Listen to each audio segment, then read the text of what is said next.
And you are all set. All right, so we would like to welcome everyone that's joining our live stream to the Parent's Guide to Addiction. This is a service sponsored by Pathroot, a service that is dedicated to helping families that are struggling with addiction and substance misuse in their families by providing education, connections to resources, and connections to a supportive community. So one of the services that Pathroot is offering is a series of live streams where we have invited guests to share their stories that we think might be useful to families. And today we're joined by Curt, who has a very interesting story that we've entitled The Gift. And this is all about an interesting twist on prevention, whether you're struggling with someone that's misusing substances, or maybe someone you feel is at risk. This is a really interesting story to hear. So Curt, I'm going to start with you and just tell us who you are and just a little bit about you and your background. Sure. Thanks for having me, Carolyn. So I'm Curt, kind of a used up mid to late 50s business executive who's running circles with a lot of the folks that are involved at this moment. Carolyn and I have known each other for a long time, but in addition, I'm also in long-term active recovery. I'm an alcoholic, almost 14 years in recovery. And I am also the father of a healthy, happy, fairly well-adjusted 24-year-old son today. So I think that's kind of the backdrop for what gets us to the basis of the story, right, Carolyn? Absolutely. Now, as you said before, you and I have known each other for a long time, and one of the stories that intrigued me about you was your perspective on your son. When I met you, I think he might have been in either elementary or middle school, but you started taking preventative measures with your son long before there was any reason to do so. Nothing seemed to be out of the ordinary with him. So walk me through why you felt, if nothing was going on in your son's life, you needed to start focusing on a prevention strategy. Well, as an alcoholic myself, like many of us, I come from a family where it's just riddled. I mean, we joke it was the family business in my family. My dad was over 40 years sober when he passed away in 2004. One of my brothers is 23 years sober. My oldest brother still struggles off and on with addiction. He's actually has an extended period of sobriety right now, so we're wishing the best for him. I have a middle brother who's in and out of the program, and then my twin is the only one that kind of escaped the affliction. So 5 boys, 4 of us with use disorders from a father with a use disorder who had a sister and parents, and so it was, you talk about the genetics. It was riddled. It was the family business for us, and I used to joke with my son when he was small. I said, "There's probably 10 things about being my son that you'll always be grateful for, but there's one that I hung on you, and it's this legacy that." And I talked to him, from when I got sober when he was 9 or 10 years old, and from that period, I was talking to him about him being in a high risk category and having a predilection towards use disorders, and that there was, a high risk of him eventually having to deal with, alcohol or drug addiction. So I always had him placed at a high risk category for that. And it wasn't by any of his behaviors, but by the time he was 12 years old, he was a lacrosse player, pretty talented. So he was playing up. He's playing with 15 and 16-year-old kids. He was a wakeboarder, a competitive wakeboarder, hanging around with, 15, 16, 17, 18, 19-year-old kids around wakeboard parks, which are, wakeboarders are basically skateboarders on water. So there's, and then he was a musician. He played in bands and around folks that were older than him. And all 3 of those lent themselves to, at the very least, a kind of alcohol and marijuana culture. So I knew that there was a risk, and I was someone who started messing around with substances fairly early. And so I believed that my family legacy and his kind of social life and the things he was doing put him in a super high risk category. So I chose to take a step on that. And So before we were facing any problems with that, I sat him down and again had another one of these conversations about the risks. And he, like every young kid who hasn't had to make those decisions yet, was, Dad, that'll never be me. I'm an athlete. I want to do good in school, all those things. And just like me and every other want to be high achiever, he never thought he would have any of those decisions. And so I said, well, hey, I'm going to give you a gift. I'm going to make it easy for you.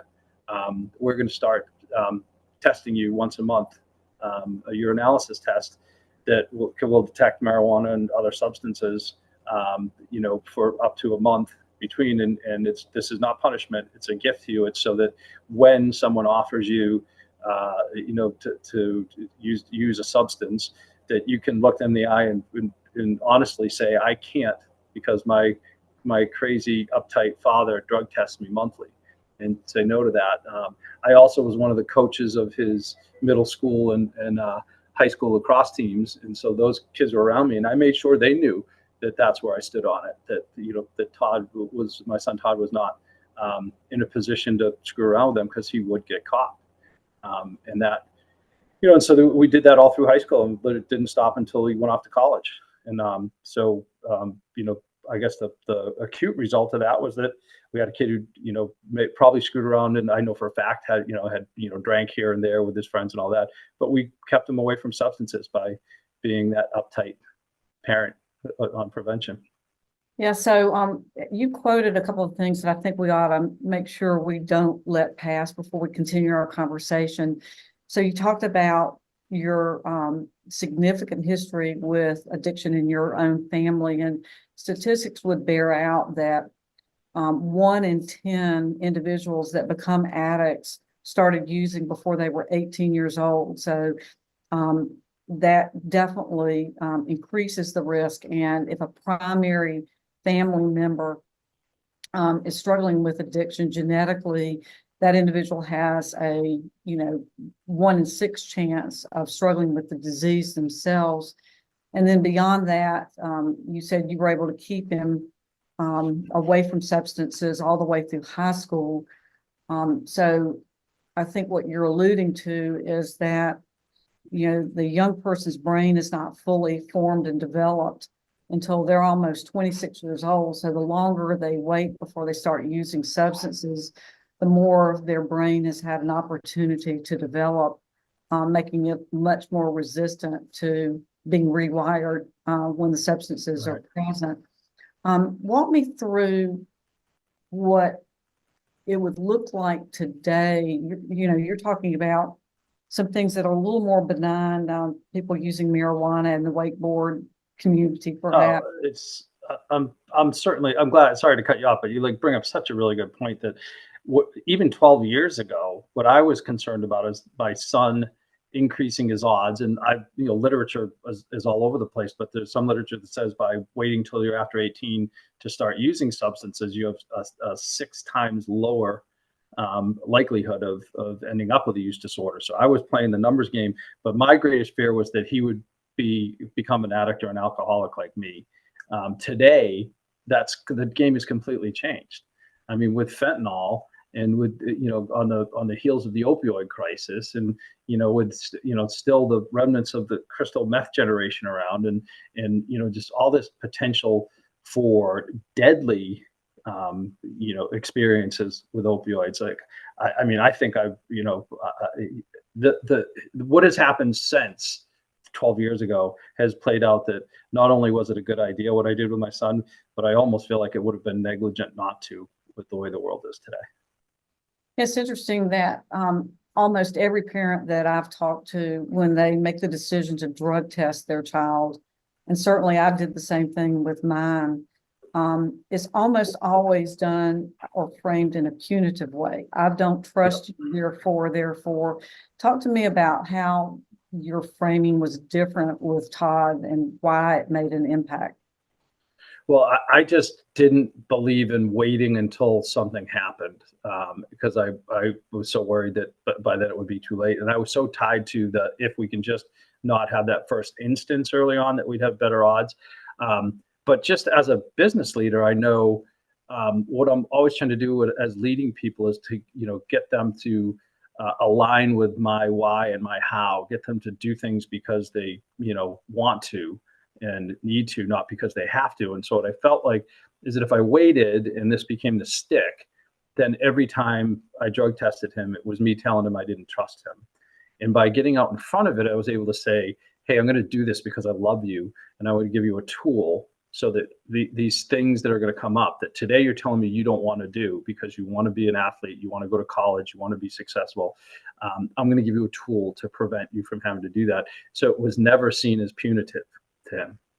It's almost like you were telling him that you've got the problem, that you're fearful, versus Right. he has the problem that he's doing something that you don't trust him with.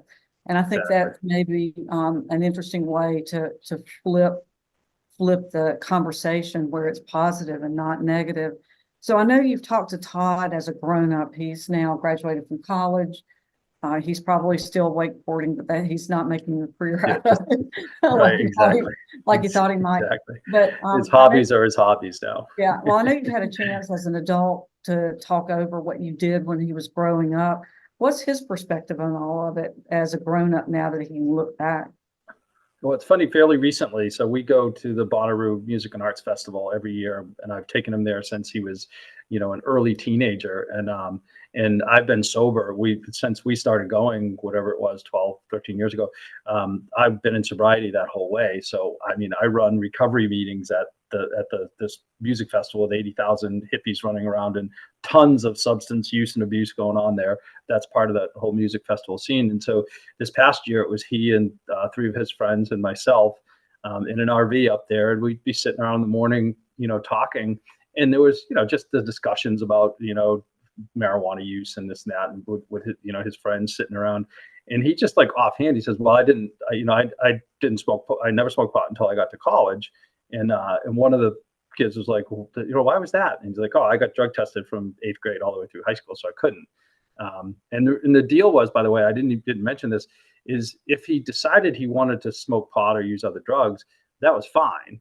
But what he wasn't going to get was a vehicle that he could use. He wasn't going to get kind of free. We had like this list of things like, hey, you do whatever you want. I'm a libertarian. You can do whatever you want, but as long as you live in my house, you live by my rules. So here's the deal.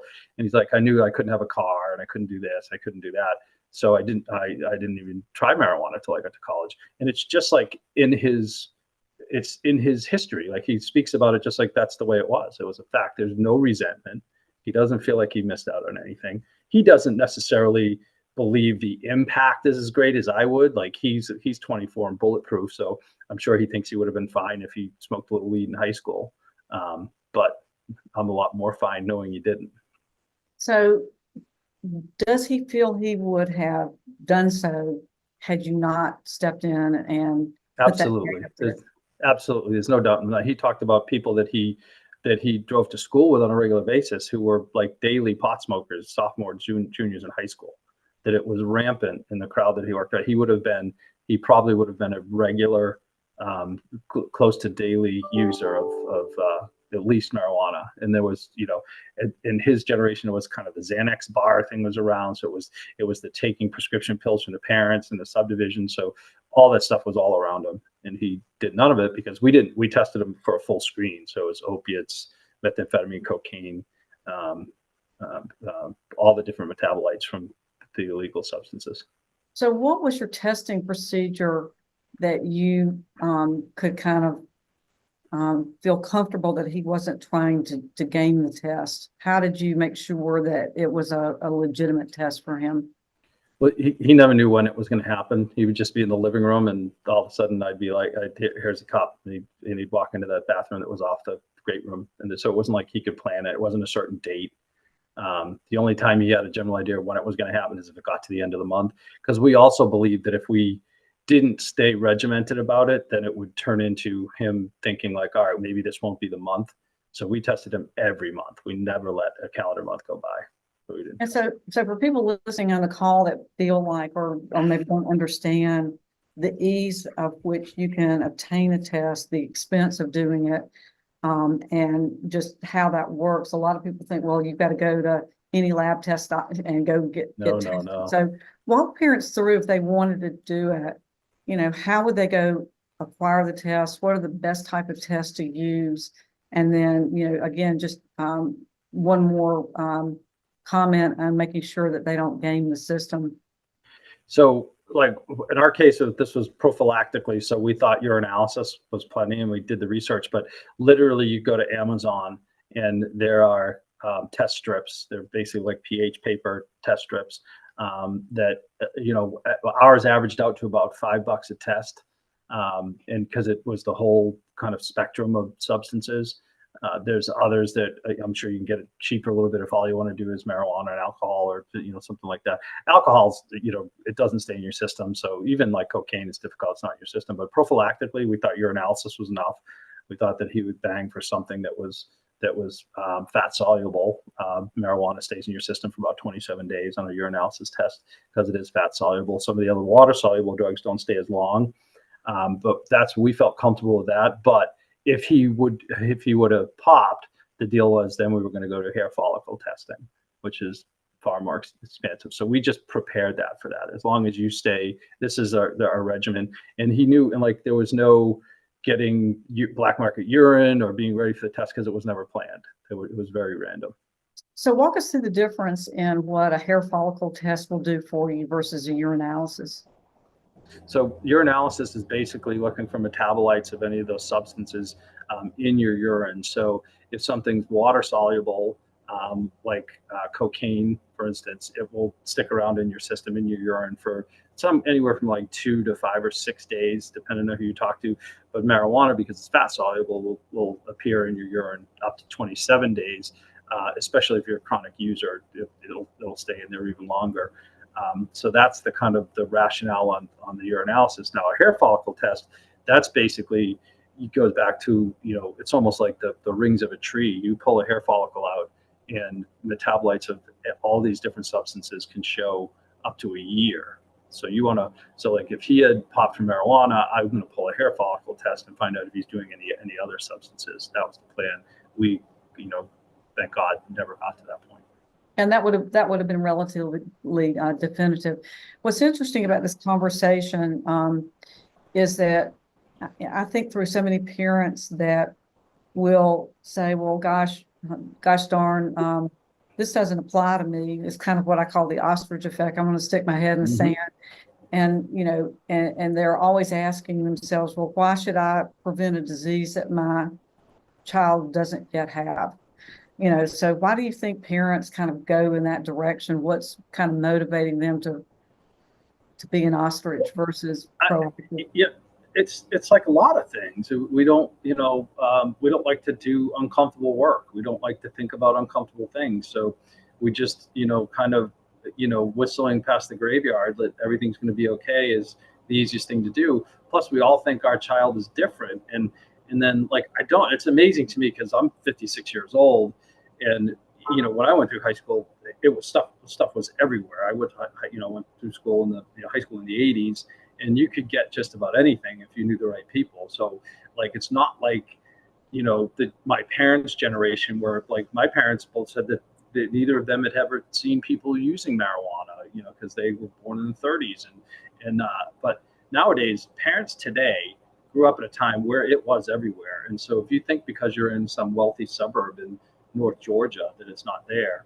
I mean, I sat with 4 kids at the age of 21 to 25 at Bonnaroo, and they talked about the substances, whether it was Xanax, whether it was heroin, whether it was opioids, whether it was actual intentionally using fentanyl, whether it was, ecstasy, MDMA, all the other hallucinogens, the whole kind of legalization movement, of which, I don't blame the substances. I'm an alcoholic because of my brain. Alcohol is not the problem. I'm the problem. So I don't begrudge people doing whatever they want to do as long as they don't hurt other people. But again, a young developing mind, if we as parents don't recognize that all these substances are around, they're readily available. It's easier for a high school kid to get weed than it is to get alcohol. And by the way, the only difference between alcohol and these other substances is that, socially we've decided that it was okay. Prohibition didn't work. I mean, I don't think prohibition works for any of these substances, but let's not kid ourselves that if our children feel the need to alter on a regular basis, that's going to stunt their emotional development. They will have problems, whether it's addiction or whether it's other emotional problems, they will not be better for it. So that's why I have kind of religiosity around the prevention side of it. Yeah, and I think the landscape has changed in other ways. So if you look at the post-pandemic world, there's an elevation of people with mental health challenges, feeling isolated, having a lot of anxiety and struggling. And so oftentimes substances, which maybe in your son's era was done for fun, for experimentation, now layer on that additional, I need to alleviate my anxiety, I'm depressed, I'm feeling alienated. And so that actually is another additional motivator that kind of drives people to it. And you mentioned the age of fentanyl. I think this is important for people to understand. I attended about a year ago a conference in Atlanta called the Illicit Drug Summit. And the head of the DEA, FDA, CDC, all the initials, they were all there. But interestingly enough, the head of the DEA said that when they confiscate a pill that's sold on the black market, it could be a Xanax. A lot of kids take Adderall for studying, and oftentimes they buy these on social media. They said that 6 of 10 pills that they confiscate not only have fentanyl in it, but they have a lethal dose of fentanyl in it. So it's like playing Russian roulette today, much more than it was back when Todd was growing up. So do you perceive so Todd, if he's 24, you started working with him at 11 and 12, that's a decade. What do you think's changed in the decade when you started versus where we are right now? Well, it's just we've added fatal in parentheses to every bad outcome. Like even in recovery, you think about like everybody who thinks about addiction and recovery, they all watch Intervention on TV, and so they know about tough love and consequences and all that. Make people hit their rock bottom. Well, even in the recovery community, we don't talk like that as much anymore because we know that that person may die. So even our approach towards recovery is certainly, you have to make people feel consequences. You have to make people hit bottoms, but like we need them to be alive. If they're still breathing, they might get better. So like our thoughts have now gone from, hey, this person could have a really bad consequence. They could get, arrested. They could lose their job. They could negatively impact their relationships. They could end up with a long-term use disorder.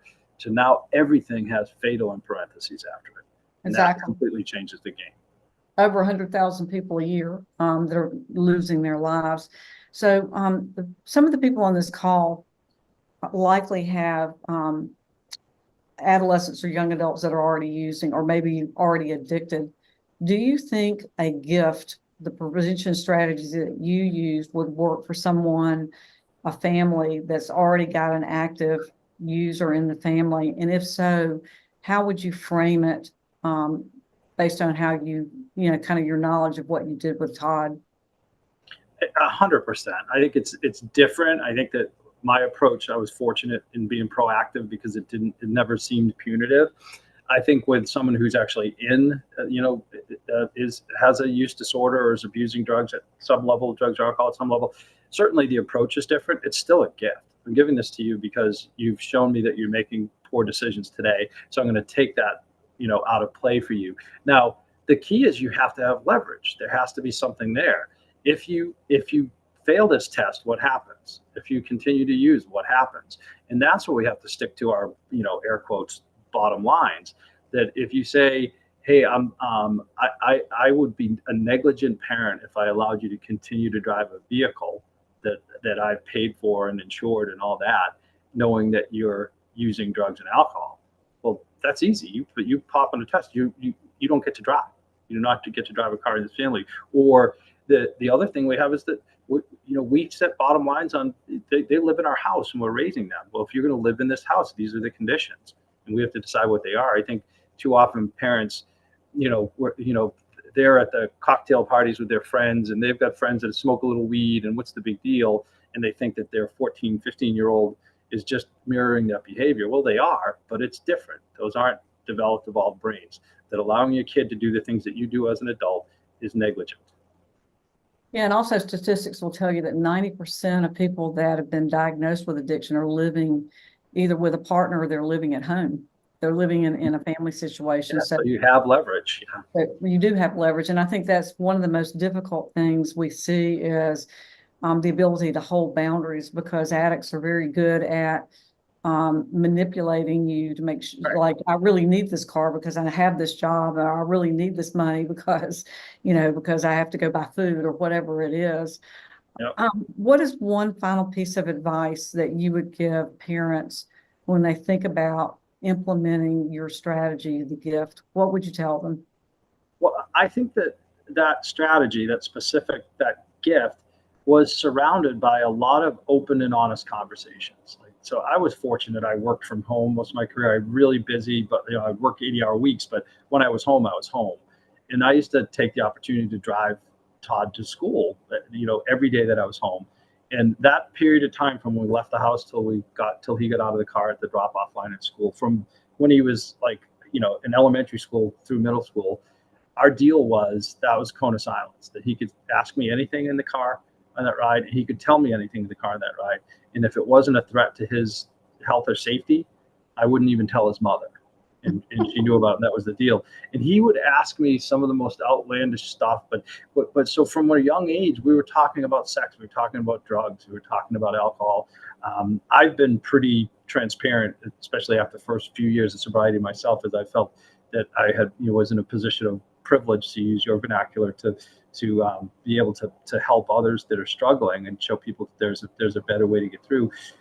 But I thought that had to start at home. So I was wildly transparent with my child about my struggles, and why I decided to get sober, and why I still 14 years later go to 3 or 4 meetings a week and work with other alcoholics and things like that. So it's the advice is this should be part of just an open and honest communication with your children, and they should be able to tell you about their fears. They should be able to tell you what's going on in their lives, but you're their parent, you're not their buddy. That your job is to get them, as I like to say, my job is to get my son to 24 or 25 without a face tattoo, a felony, a life-threatening illness, or an addiction. Yeah. So as we're coming to the end of our 30 minutes, let me highlight a couple of the key points that I'm pulling away from this conversation. First, you just referenced it. Have the conversation early and often. It's never too early to start talking to your kids about safety, about substances, about family history, and making sure in an age-appropriate way that they understand what the risks are. If you're going to drug test, which I think is an incredibly good idea, don't frame it as punitive, frame it as supportive and as a gift, so that they know that you're partnering with them, so that they can take the pressure off themselves when they're being asked, go try this or go try that. Recognize that substances are all around you. It doesn't matter who you are, where you live. You can have that golden child, quarterback, cheerleader, straight A student, and they're still vulnerable, as evident by one of the live streams we just completed, where we profiled Allison, who everybody thought was on top of the world and then overdosed. So you just never know. And certainly don't put your head in the sand. It's not going to go away, especially if you have a genetic history. You just really need to understand the risk and learn the science. Learn why, once your brain starts getting rewired, it's much more difficult to go fight the disease. And the most vulnerable time in your life is when you're young, when you're under 18 years old. So you want to stave that off. So for everyone listening, Path Route Parent Guide to Addiction, we thank you. And Curt, thank you for sharing your story and Todd's story. And hopefully everyone is learning from this, and maybe some of you will try this in your own family. So thanks again. Thank you, Carolyn. Thank you. Bye-bye, everyone.